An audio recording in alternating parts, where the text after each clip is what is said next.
La paz del Señor Jesucristo esté en sus vidas, amigos y hermanos televidentes. Le damos gracias a Dios una vez más porque Dios es bueno y sus misericordias son nuevas en cada mañana. Este día le damos gracias a Dios. Tuvimos una noticia que el pastor Martínez en la ciudad de La Puente, pues esta mañana se fue con el Señor, así que vamos a estar orando también por sus familiares. Ya se nos adelantó el pastor Martínez, así que fue la noticia que tuve ahora en la tarde. Y en esta preciosa noche le mandamos saludos a todos los pastores, al hermano Galileo en la ciudad de Los Ángeles, en la iglesia Monte Orel. Le mandamos saludos a cada uno de la congregación. Y también quiero pedirles a todos los que están sintonizando la programación que oremos por la familia del pastor Martínez, que esta mañana pues se fue con el Señor, ya se nos adelantó. En este precioso día tengo 3 palabras que quiero dar a conocer a ustedes y el título de este precioso tema son 3 palabras desconocidas que están en la boca de todo el mundo. 3 palabras desconocidas que están en la boca del mundo. Parece que fuera algo contradictorio, pero sin embargo no lo es, porque en muchas ocasiones nosotros conocemos tantas palabras que mencionamos sin conocer verdaderamente su significado. Y de eso se trata en esta preciosa noche. Quiero compartir contigo 3 palabras que son muy importantes para el crecimiento y la transformación de tu vida espiritual. Déjame decirte que en este tiempo podremos llenarnos de mucho conocimiento, pero ¿de qué serviría tanto conocimiento si no hay entendimiento en esas palabras? Si no hay entendimiento en ese conocimiento que tenemos, nunca se va a poder poner por obra porque nunca vamos a ver los beneficios que tiene. Pero en esta noche, 3 palabras. Quiero mencionarte la primera, comenzando con la palabra amor. Amor es una palabra que está en la boca de todo el mundo, pero muchos en este mundo directamente desconocen el significado de esa palabra. Amor llaman a cualquier relación que pueden tener. Amor le llaman a cualquier condición que se pone en un matrimonio, por decirlo así, que van a conveniencias y le llaman amor a cualquier relación y cualquier beneficio que se trae el uno al otro. Son sencillamente beneficios y son ciertos propósitos en los cuales ellos se han puesto de acuerdo y mencionan la palabra amor, pero amor realmente no es eso. Sino que cuando estamos hablando de amor, estamos hablando de preocuparnos por el bienestar de los demás. El amor todo lo puede, dice que el amor lo sufre. El amor también es sacrificio. El amor todo lo puede. Pero ese es el verdadero significado del amor, preocuparnos por el bienestar de los demás. Y es lo que menos hacemos, es lo que menos hemos hecho. Y ahora cuando estamos hablando de Dios, que Dios manifiesta su amor a la humanidad, dice en Juan 3:16, porque de tal manera amó Dios al mundo, dice. Cuando nosotros vemos este versículo de Juan, el Evangelio según el hermano Juan 3:16, y el versículo a continuación, el versículo 17, cuando dice, porque de tal manera amó Dios al mundo, que ha dado a su Hijo unigénito para que todo aquel que en Él cree no se pierda, mas tenga vida eterna. Es precioso cuando nosotros nos damos cuenta de esta preciosa palabra, que cuando Dios habla, la da a conocer a través de su Hijo. O sea que Dios es un Dios que habla y lleva a cabo, acciona. En muchas ocasiones nosotros podemos hablar sin accionar, pero el Dios que nosotros tenemos, el Dios verdadero, Él habla y acciona. Cuando dice que de tal manera amó Dios al mundo, ha dado a su Hijo unigénito para que todo aquel que en Él cree no se pierda, mas tenga vida eterna. Y luego vemos la manifestación del amor de Dios a través de su Hijo Jesucristo, porque Él dice que vino a ser la voluntad de aquel que lo había enviado, la voluntad de su Padre. Y cuando vemos al Señor Jesucristo hablando ya en el versículo 17, en donde Él realmente dice que el Padre no lo mandó a condenar al mundo, siendo el mundo que ya estaba bajo condenación, sino que más bien lo mandó a salvar al mundo. Y dice el versículo 17, porque Dios no envió a su Hijo al mundo para juzgar al mundo, sino para que el mundo sea salvo por Él. Es un mundo que ya estaba bajo condenación. El Señor Jesús no podía llegar a condenar este mundo cuando ya estaba bajo condenación. Por eso dice el apóstol Pablo en el Evangelio, en la carta a los Romanos, capítulo 5, versículo 8.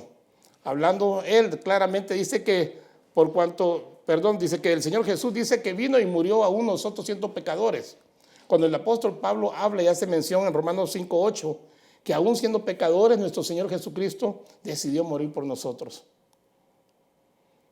Estamos en la condición de un mundo bajo condenación. Así que el Padre manifiesta el amor a través de su Hijo, que dice que no envió a su Hijo a condenar a este mundo que estaba bajo condenación, sino que vino para salvarlo. Por eso en Romanos, el apóstol Pablo también, Romanos 3:23 menciona y dice claramente, por cuanto todos pecaron, dice, están destituidos de la gloria de Dios. Nadie tiene parte en el reino de Dios, por cuanto todos, dice, no hay excepción de que alguno no haya pecado, sino que dice todos pecaron, están destituidos de la gloria de Dios. Nadie tiene parte en el reino de Dios. Ahora cuando vemos otra vez, haciendo mención del capítulo 5, versículo 8 de Romanos, donde dice que aún siendo nosotros pecadores, el Señor Jesucristo murió por nosotros. Estamos viendo la manifestación de ese amor tan grande de parte de Dios, cuando dice porque de tal manera, está hablando de un amor infinito, está hablando de un amor incondicional, de un amor eterno, porque dice que nos amó eternamente. Cuando nosotros no hemos podido lograr entender ese gran amor de Dios, que dice que se preocupa por el bienestar de nosotros, tanto fue el amor de Dios, y vio la condición en que su creación se encontraba, que dice, voy a mandar a mi Hijo para rescatarnos. Por eso mi Señor Jesús en Lucas 19:10 menciona, y dice claramente, porque el Hijo del Hombre ha venido, dice, a buscar y a salvar lo que se había perdido. ¿A qué vino el Hijo del Hombre? A buscarnos a nosotros. ¿Por qué? Dice, ¿por qué nos vino a buscar? Porque estábamos perdidos. ¿Perdidos en dónde? En este mundo de miseria, de dolor, de sufrimiento, pero en un mundo de placer en el cual el hombre está sumergido en el pecado. ¿Y a qué vino el Señor? A salvarnos, a rescatarnos y a salvarnos ¿de qué? De una condenación eterna. Por eso el Señor fue claro cuando estaba en la casa de Zaqueo, que era un ladrón y que era jefe de los publicanos, de todos los recaudadores de impuestos. La gente criticaba a mi Señor Jesús porque estaba en la casa de aquel ladrón. Estaba en la casa donde estaba aquel hombre que era jefe de todos los demás ladrones, publicanos, cobradores de impuestos de aquel tiempo. Mi Señor Jesús, conociendo la mente y los pensamientos de todos los demás, de los fariseos y de todos aquellos religiosos de aquel tiempo, mi Señor Jesús refirió esas palabras, porque el Hijo del Hombre ha venido a buscar y a salvar lo que se había perdido. Nosotros estábamos perdidos en este mundo de pecado. Nosotros estábamos bajo condenación. Por eso el Señor no vino a juzgarnos, el Señor no vino a condenarnos, el Señor no vino en aquel propósito que el Padre lo haya mandado a condenarnos si ya estábamos bajo condenación, sino que dice que vino para salvarnos, para rescatarnos. Y que aún nosotros siendo pecadores, así el Señor Jesús todavía decidió morir por cada uno de nosotros. Es hermoso cuando nosotros vemos el amor de Dios, cuando nos damos cuenta que Dios estaba interesado en el bienestar de cada uno de nosotros. Si tan solo pudiéramos comprender nosotros el amor de Dios, sería diferente. Por eso en esta noche yo no quiero que tú pienses que Dios tiene amor. Yo en esta noche quiero que tú te des cuenta que Dios no tiene amor, sino que Dios es amor. Y si tú dices que conoces a Dios, tienes que amar a los demás. Tienes que amar a tu familia, tienes que amar a tus vecinos, tienes que amar a tus hermanos, compañeros de trabajo. Estás en una congregación, tienes que amar a los hermanos en la congregación. No puedes hacer excepción de personas, porque si dices que tú conoces a Dios, tienes que amar a los demás. Si me acompañas tú a 1 de Juan, capítulo 4 y versículo 8. En 1 de Juan nos damos cuenta nosotros que Dios no tiene amor, sino que simple y sencillamente Dios es amor realmente. Porque algunas personas piensan que Dios tiene amor, pero Dios no tiene amor, sino que la verdadera expresión es que Dios es amor. Y cuando vemos en el capítulo 4 de 1 de Juan y versículo 8 dice, el que no ama no conoce a Dios. El que no ama, dice, no conoce a Dios, porque Dios es amor. No dice que Dios tenga amor, sino que dice Dios es amor. Y toda persona aquella que dice ser hijo de Dios, que dice ser cristiano, de haberse convertido a Cristo, pero que no ama, no conoce a Dios. Porque Dios, claramente lo dice la Escritura, es amor. Y cuando nosotros vemos a través del apóstol Pablo en Romanos 3:23, que Dios siendo pecadores nosotros, siendo injustos, llenos de maldad, aún así, Él nos amó.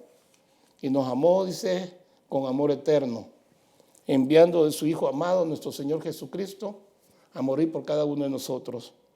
Ahora esa es la palabra amor, que muchos piensan que amor es algo sentimental, de una relación con una pareja. Llega el mes de febrero, el mes del amor, dicen muchos, y ponen ahí en los programas de televisión, en los anuncios, en las carteleras, un angelito encuerado, con un arco y con una flecha, flechando un corazón.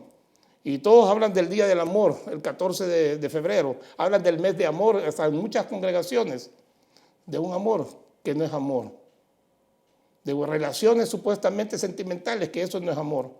El verdadero amor todo lo puede. El verdadero amor todo lo sufre. El verdadero amor es sacrificio también, dice el Señor.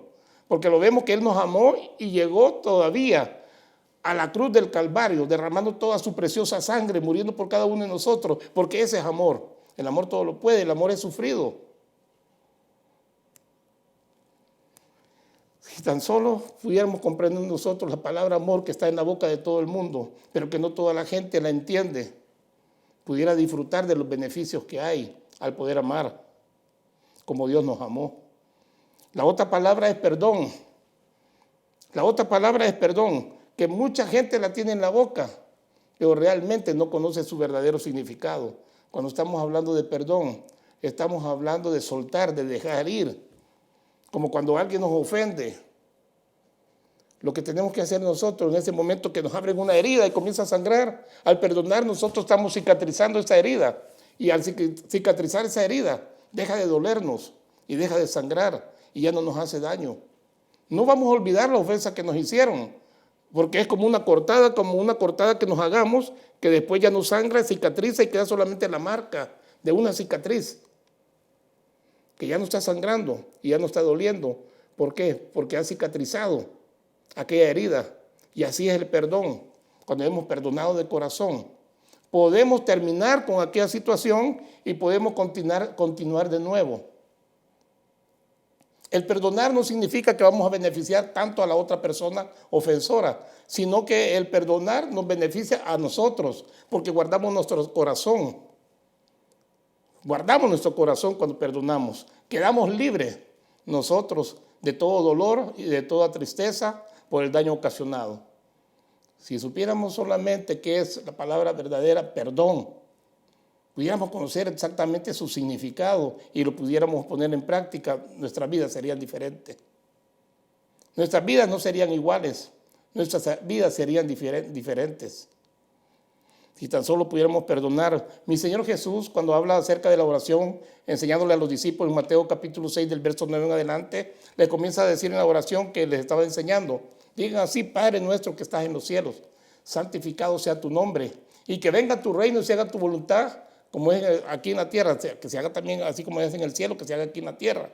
Mi Señor Jesús le estaba diciendo de ese reino, ya que en el cielo todos obedecían y estaban sujetos, sometidos a Dios. Al venir su reino aquí, pidan que venga el reino aquí en la tierra y que se haga su voluntad también aquí en la tierra. Como quien dice, ustedes se van a someter a Dios al estar en el reino de Dios. Y luego continúa en la oración que les enseña.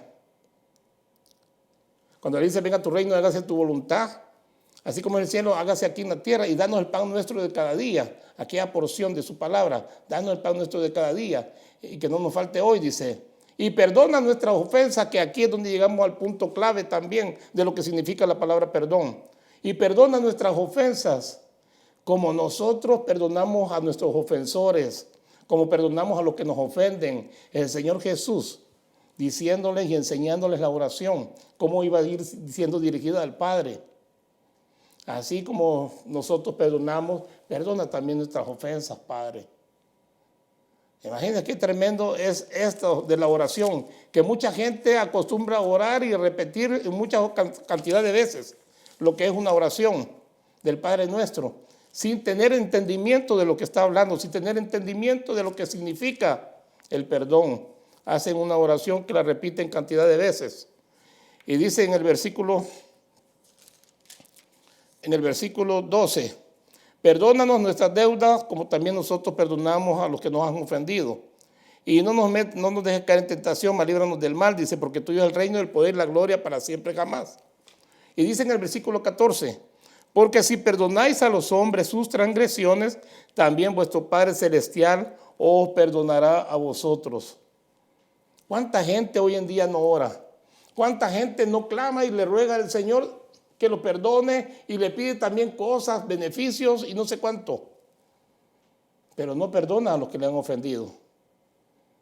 ¿Y cómo pueden llegar en oración pidiéndole a nuestro Padre Celestial que los perdone a ellos cuando ellos no perdonan? Es porque no han comprendido todavía el verdadero significado de la palabra perdón. Y la oración la han convertido en una repetición constante.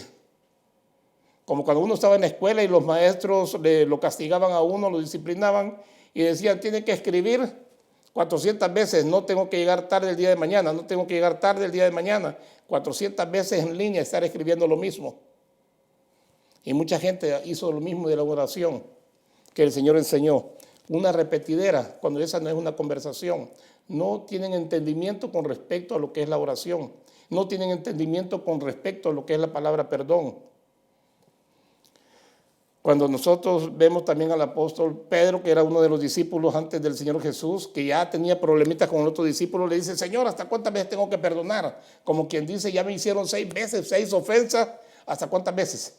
Y el Señor le dice, hasta 70 veces, Pedro. Yo creo que se desinfló Pedro cuando le dijo hasta 70 veces. 7 tienes que perdonar. Según los matemáticos que hacen cuenta, dicen 7 por 70, 490 veces. En el día, posiblemente, en el rato que estén con las personas. Perdonar a una persona, eso es soportar. Y dice, tienes que perdonarlo hasta 490 veces. Cuando nosotros estamos viendo acerca de lo que es el perdón, que muchos no lo han entendido. Muchos no han comprendido lo que significa verdaderamente el perdón. Y me gustaría que me acompañaras a Lucas capítulo 23. Estamos viendo que mi Señor Jesús vino siendo de bendición, sanando a los enfermos, libertando a los cautivos. Vino mi Señor Jesús haciendo un trabajo tan precioso, trayendo beneficios a la multitud, trayendo beneficios a la humanidad, trayendo beneficios a todos los necesitados. Y a última hora, muchos de ellos estarían gritando que fuera crucificado mi Señor Jesús. Pero cuando mi Señor Jesús dice en el versículo 33 del capítulo 23, versículo 33, cuando llegaron al lugar llamado, dice, la calavera, crucificaron ahí a Jesús y a los malhechores, uno a la derecha y otro a la izquierda. Versículo 34, y Jesús decía, Padre, perdónalos porque no saben lo que hacen. Y echaron suerte repartiéndose, dice, entre sí sus vestidos. Pero viene y les dice, Padre, perdónalos porque no saben lo que hacen. Mi Señor Jesús, estando en esa cruz, derramando su preciosa sangre, ya había perdonado a todos los que lo habían llevado a la muerte, a esa cruz, que lo habían golpeado y lo habían maltratado. Muchos de ellos tal vez habían recibido muchos beneficios de parte del Señor, quizás liberación, quizás sanidades, y habían gritado, crucifíquenlo. Y eran parte de aquellos tumultos de gente, gritando que sea crucificado. Y mi Señor Jesús los perdona a todos y luego le dice, Padre, clamándole al Padre, dice, Padre, perdónalos porque no saben lo que hacen. Un Dios perdonador, que cuando enseña mi Señor Jesús a los discípulos a orar, pídanle al Padre que los perdone, dice, así como ustedes también tienen que haber aprendido a perdonar también. Si quieren ser perdonados de parte de mi Padre Celestial, perdonen a quienes los ofenden también. Y muchos a veces no hemos comprendido lo que significa el verdadero perdón. Hay otra palabra que es la unidad, que muchos mencionan la palabra unidad sin tener entendimiento de ella. ¿Por qué en las congregaciones, por qué entre las familias hay tanta división, hay tantos problemas? Muchos dicen, no, pues hemos estado reunidos, dicen, nos reunimos, estamos juntos, pero no revueltos. Las expresiones que muchos utilizan, juntos pero no revueltos. En familias, en pleitos. A veces muere un familiar y en vez de tener paz y unirse en ese tiempo de dolor, están peleándose muchos familiares. ¡Qué tristeza! Que empiezan a sacar cosas del pasado y comienzan a discutir y no se perdona el uno ni el otro. Y terminan discutiendo aún en los velorios, terminan discutiendo aún en el momento que están en el cementerio sepultando a un familiar. Qué tremenda la condición del ser humano cuando no ha entendido la palabra perdón. Pero está en la boca de ellos. Está la palabra amor y no tienen amor. Está la palabra perdón, pero no hay amor, no hay perdón tampoco. Y están divididos y en pleitos. Y cuando estamos viendo lo que es la unidad, el Señor Jesús en el capítulo 17 del Evangelio según San Juan, mi Señor Jesús estaba haciendo una oración al Padre, rogándole por los discípulos, rogándole por todos aquellos que habían creído en Él. pidiéndole que los guardara. Le estaba diciendo, no los quites del mundo, Señor, Padre, dice. Déjalos aquí en el mundo, porque ellos no son del mundo como yo no soy del mundo. No te pido que los quites, sino que los guardes. Y que guardes también a aquellos que van a creer en mí por medio de ellos, del testimonio que ellos van a dar de mí. Guárdalos también, dice. Ya el Señor Jesús en la oración nos estaba incluyendo a nosotros, que íbamos a creer un día en Él. Y dice en el capítulo 17 de Juan, del verso 20 en adelante, dice, mas no ruego, dice, por esto, sino también por los que han de creer en mí, por la palabra de ellos, para que todos sean uno, dice, hablando de la unidad del Señor, para que todos, dice, sean uno. Para que todos sean uno, dice, como tú, oh Padre, estás en mí y yo en ti. Y que también ellos, dice, estén en nosotros, para que el mundo crea que tú me enviaste. Hablando del Señor Jesús, que lo habían seguido y habían creído en Él, estaban en Él como Él estaba en el Padre y el Padre estaba en Él, unificándolos en una unidad. Hablando de unificación, mi Señor Jesús, la palabra unidad, que muchos a veces la tenemos en la boca, pero no la hemos comprendido y entendido. Este cuerpo tiene muchos miembros y estos miembros forman parte de un solo cuerpo y este cuerpo se mueve. Usted tiene que ir a trabajar, este cuerpo se mueve para ir a trabajar, para comer, para dormir, para descansar, para todo lo que tiene que hacer. Todo el cuerpo, todos los miembros que son diferentes miembros de un solo cuerpo, unidos están trabajando, unidos están trabajando. Y cuando el Señor habla de los discípulos y habla de los que iban a creer también en Él, Padre, dice, para que ellos sean uno en mí como yo uno en ellos, y así como tú y yo somos uno, Padre, también sea la unidad. Y para que la gente del mundo, dice, crea que tú me enviaste y que todos somos uno solo. Qué precioso está hablando el Señor Jesús. El libro de los Hechos en el capítulo 2 y versículo 1 también dice que estaban unidos esperando que llegara el momento en el día de Pentecostés, que el Espíritu Santo fuera derramado sobre ellos. Dice que habían alrededor de 120 esperando la promesa que el Señor Jesús les dijo, quédense en Jerusalén, para que sean investidos del poder de lo alto cuando sea derramado el Espíritu Santo, que ya el profeta Joel también lo había dicho anteriormente, lo había profetizado. Mi Señor Jesús dice, no se vayan, no se muevan de Jerusalén, hasta que sean investidos del poder, porque le había dicho que vendría el Espíritu Santo. Estaban unidos, dice, unánimes, estaban unidos en oración, con un solo propósito en esa unidad, esperando el derramamiento del Espíritu Santo. Y cuando vemos el libro de los Hechos también, en el capítulo 4 del libro de los Hechos, ya para ir concluyendo, terminando, porque el tiempo parece que corre. En el libro de los Hechos capítulo 4, hablando de la unidad, hablando de la iglesia, dice en el capítulo 4, versículo 32, la congregación de los que creyeron eran de un corazón y un alma. Imagínense, creyeron 4,000, 5,000, vamos a decir 5,000 personas habían creído. Cada persona tenía un corazón, pero cuando creyeron se unieron. Hubo una unidad que dice que ya no eran tantos corazones, sino que solamente uno. La congregación de los que creyeron era de un corazón y un alma. Y ninguno decía ser suyo, dice, lo que poseía, sino que todas las cosas eran de propiedad en común. Nos damos cuenta cuando estamos hablando de la unidad. Si las familias conocieran la unidad, estarían juntos, unidos con un propósito. Si en las congregaciones los hijos de Dios como cristianos, como hijos de Dios, estuviéramos también en ese pleno conocimiento de lo que es la unidad, estaríamos trabajando juntos con un mismo propósito en la obra de Dios. Eso es lo que Dios quiere, la unidad.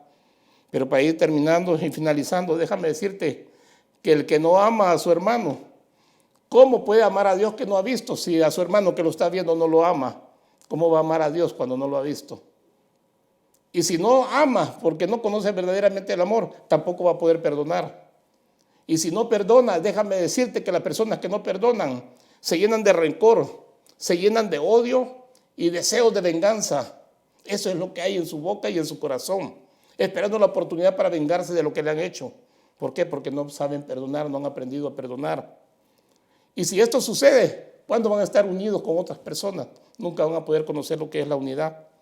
Y para finalizar, yo quiero llevarte al libro de Hebreos, a la carta de Hebreos, capítulo 12. En Hebreos capítulo 12 hay dos versículos claves, en donde dice en el versículo 14, buscar la paz con todos, dice, y la santidad, sin la cual nadie verá al Señor. Pero ¿cómo van a buscar la paz si no aman? ¿Cómo van a buscar la paz si no pueden perdonar? ¿Y cómo van a buscar la paz si no conocen ni siquiera lo que es la unidad? Buscar la paz con todo, dice, y la santidad, sin la cual nadie verá al Señor. ¿Quién se va a poder consagrar si no ha aprendido a amar? Si no ha aprendido a perdonar? Si no ha aprendido a tener conocimiento de lo que es la unidad, ¿cómo va a poder tener paz? ¿Cómo va a buscar la paz con los demás? ¿Cómo va a poder consagrarse? No va a poder. Y sin santidad nadie verá al Señor. Y el versículo 15, con este quiero terminar. Mirad, dice, bien de que nadie deje de alcanzar la gracia de Dios, de que ninguna raíz de amargura brotando cause dificultades y por ella muchos sean contaminados. Hay un riesgo de que muchas personas no conozcan la gracia de Dios y reciban ese regalo por causa de la amargura que sale de un corazón, de una persona que odia, tiene rencor y deseo de venganza. Por eso en esta noche yo quiero dejarte claro esas 3 palabras que son desconocidas, pero en esta noche yo deseo con todo mi corazón que el Espíritu Santo de Dios ministre tu vida y que tú puedas hacer énfasis y que puedas preocuparte por conocer realmente lo que significa el amor, lo que significa perdonar, lo que significa la unidad, para que tu vida no lleve cambios como el cambio de clima, sino que tu vida vaya en transformación, porque al sonar la trompeta dice que la iglesia será arrebatada. Y dice que seremos en un abrir y cerrar de ojos, seremos transformados. Y no seremos cambiados, sino que transformados. Y de eso se trata. Conoce estas 3 palabras que te interesen, porque van a ser de mucha bendición en tu vida. Padre, gracias te damos, te alabamos, te adoramos y te exaltamos, Señor, en esta preciosa noche. Y que tu Espíritu Santo sea el que ministre la vida de cada uno de aquellos televidentes y los que nos sintonizan a través de Facebook. Todos aquellos que necesiten oración pueden llamar al pastor Galileo Gómez, que el pastor está dispuesto a contestar cualquier llamada o cualquier necesidad que tenga. Dios me los bendiga y hasta la próxima, el próximo lunes, en el nombre de Jesús. Shalom, shalom.